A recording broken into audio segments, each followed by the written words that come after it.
युवा अवस्था भी हमारे जीवन का कितना सुंदर काल होता है ना।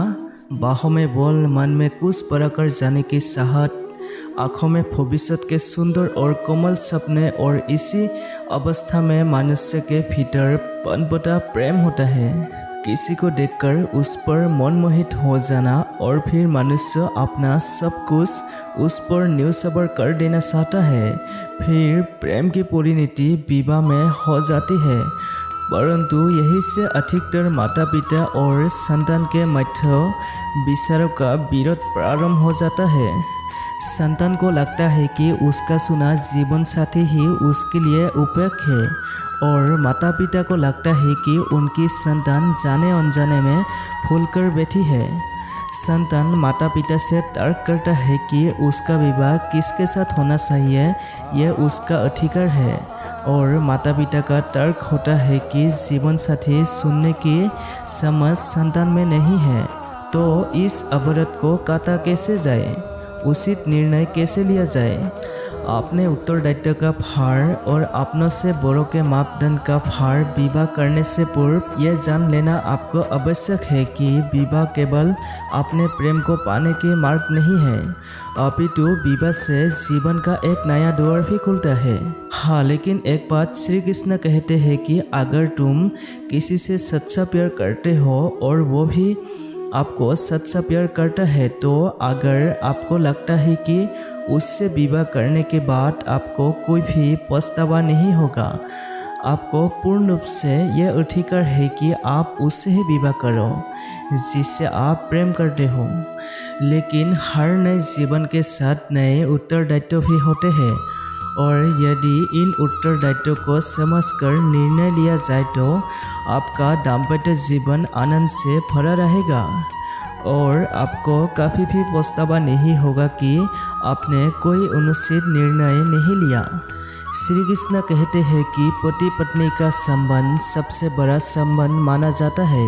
सतपदी लेकर 7 जन्म तक एक दूसरे के साथ जुड़ जाते हैं और एक दूसरे का बन जाते हैं, अर्थात 8 अंग यानी 2 आत्मा का मिलन होते हैं। अपना समस्त जीवन किसी के साथ बांटना, किंतु क्या संसार के सभी पति पत्नी एक दूसरे के साथ अपना समस्त जीवन बांट सकते हैं? क्या इसमें सभी लोग सक्षम हो पाते हैं? नहीं ना। अपना जीवन किसी के साथ बांटने के लिए सबसे महत्वपूर्ण है स्वीकृति, यानी एक दूसरे को मन से स्वीकार करना, सामने वाले व्यक्ति को स्वीकार करना, उसकी अच्छाई भी और उसकी बुराई भी दोनों को स्वीकार करना, यानी संपूर्ण रूप से व्यक्ति को स्वीकार करना होगा। तभी यह बंधन आगे बढ़ेगा, तभी यह बंधन और भी सुंदर होगा।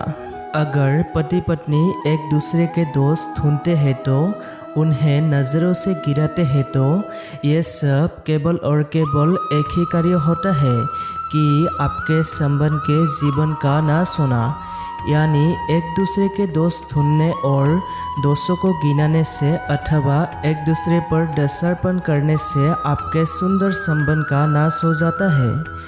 जबकि बदले में यह होना चाहिए कि आप दोनों ही एक दूसरे के दोषों को समझकर उन्हें आभास करवाइए, बगैर ही उन्हें सुधार देना चाहिए। उनकी कमियों को उनकी शक्ति बना देना चाहिए। यही है दाम्पत्य, और यही होता है बुराइयों का दमन, और यही होता है गुणों का सुधारना। हर संबंध की एक नींव विश्वास होता है, तो पक्ष यह होता है कि विश्वास किस पर किया जाए। यह समझने के लिए पहले आपको यह समझना होगा कि बांधने में काम आने वाली कैसे जाती है। हर रस्सी में 3 डोरियां होती है, आपस में उसे गूंथा जाता है। बस विश्वास के साथ भी यही होता है। यदि आप उसके साथ विश्वास का संबंध जोड़ो जो आपके जीवन की इन 3 डोरियों को जानता है, समझता है।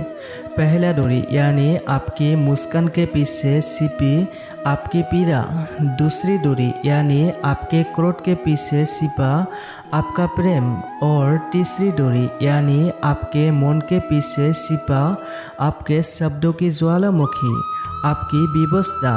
जो व्यक्ति आपके जीवन का ये 3 डोरियां जानता हो, यानी ये 3 बातें जानते हैं, यदि उसके साथ आप अपने विश्वास का संबंध बांधे तो उसके सहारे जीवन की बड़ी से बड़ी खाई को भी आप पार कर सकते हो। तो दोस्तों आज के लिए इतना ही। अगर आप चैनल पे नया हो तो चैनल को सब्सक्राइब करके जाना और कमेंट में लिख देना राधे राधे।